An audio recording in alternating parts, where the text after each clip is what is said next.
So I'm trying to troubleshoot the two floating 15 volt power supplies.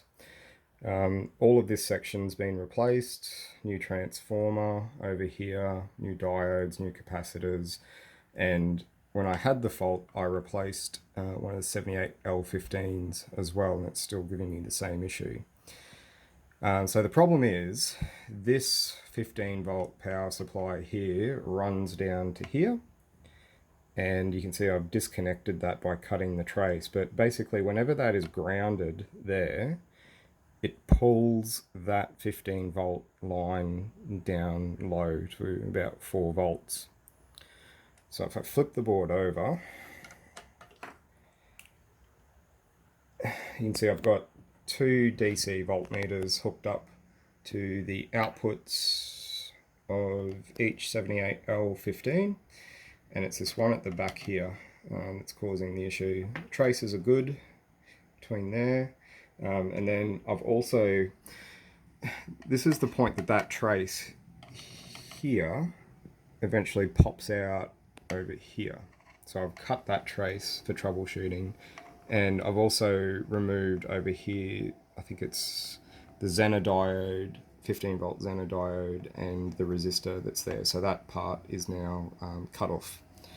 So if I flip it back over, so with this wire here, it's just temporarily soldered to the trace that I cut. As soon as I ground that out, it will pull the voltmeter low. And I'll just fire it up.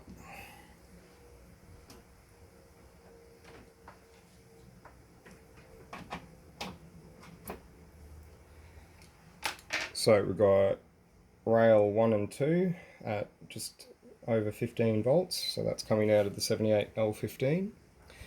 Now, when I get the end of this alligator clip and I connect it down to the ground, if you watch the voltmeters, you'll see the voltmeters drop for that second rail.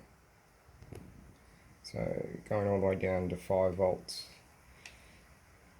And it will continue to drop low